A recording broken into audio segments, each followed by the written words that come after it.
Hello everybody, what's going on? Jerome here, bringing you guys another Minecraft showcase. I know I love doing these things for our server, and they are just a lot of fun for me to do, because it gets me to explore a little bit. I ask people on the server what they've built lately, gets me to know people a little more, and just kind of know exactly what's going on in the server, the things that you don't always see, because some people build off to the side, far away, and this is one of those things that just you don't really see much of.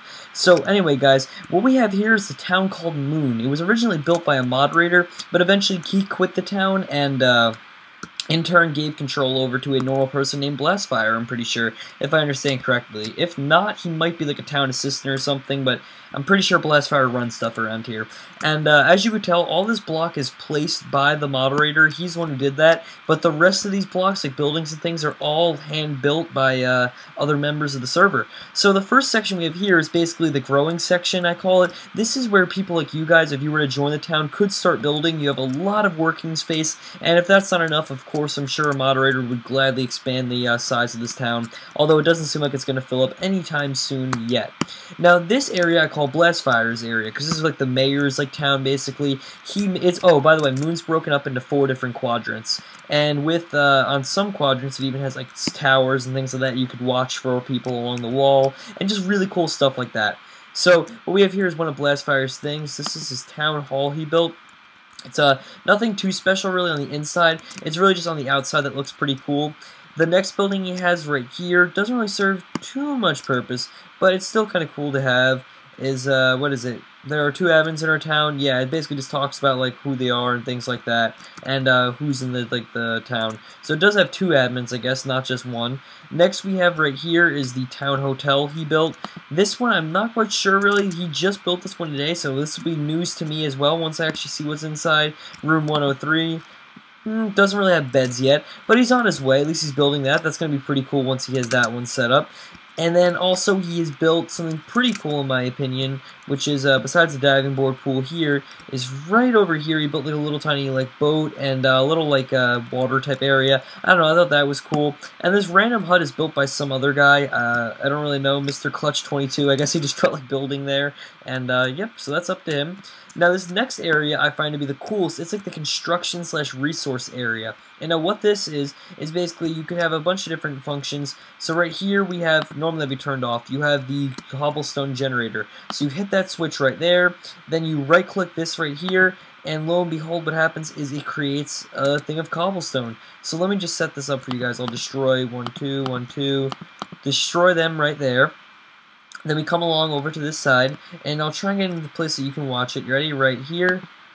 Bam! See how it extends out like that? So there you go, guys. You can just do that. It allows you to generate a bunch of cobblestone that you can use or anyone else can use. You can have a guy down there doing it while someone hits the switch, and that's always a lot of fun to use. And over here, I'm not quite sure how it works. He left instructions, but I'm just kind of stupid.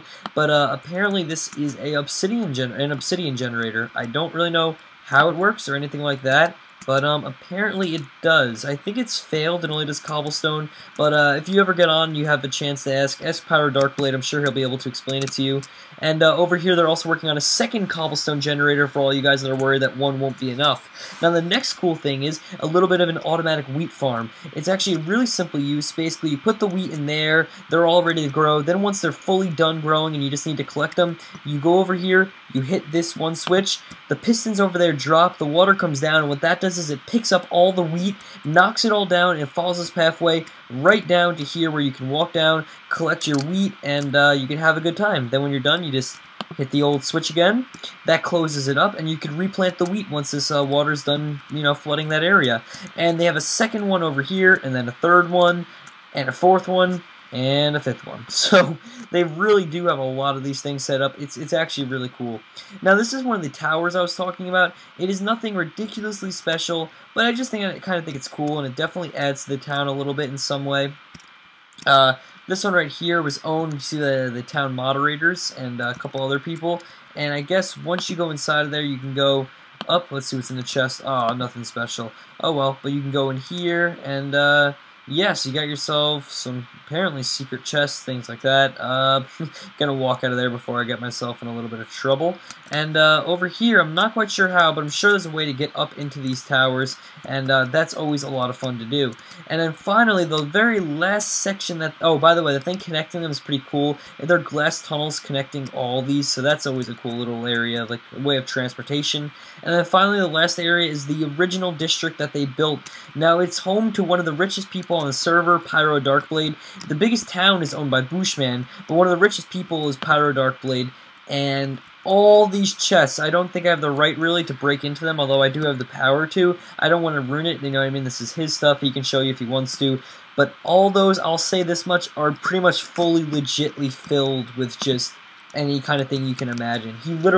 He has millions on this server, because we use an economy system, which allows you to have money and things like that, so he is stacked. And then this next area right here is just a cool little base someone built. It's apparently a trading post as well. You can sell your items here and post them on the walls so people can buy them. With the economy system comes like a buying and selling system, if you guys didn't know that. We also have right here just a little bit of a house, nothing too special. You spawn inside of this bedrock area. This is where like you start, you go there, and then bam, you're out into the open with some more stalls. These ones owned by Pyro Darkblade. And then let's check the current prices. $1,000 for a lava bucket. That's pretty expensive, but oh well. Then you have someone else's house right here, and he's got a wheat farm. You also have this giant area right here someone's working on, and you can come up here. They have their nether portal here. There is also a nether portal at the main spawn of the actual server, but if you don't want to do that and go that far away, you can just come right here if you live in the town. That always works. And finally, you have this pretty cool tower that apparently is missing a couple blocks, but I'm sure he'll fix those couple blocks later on. And yeah, so that's basically it. I don't know, I think it's one of the cooler towns we've had, definitely in design and definitely for potential. It is way up there, but still nothing is yet to top Celadon. I'm curious if anyone will come close, and hopefully you guys will pull through. So anyway guys, thank you all for watching. I hope you guys enjoyed this Minecraft showcase. If you did, don't forget to leave it a like and subscribe if you haven't done so already, and thank you. Just thank you guys and have a good night.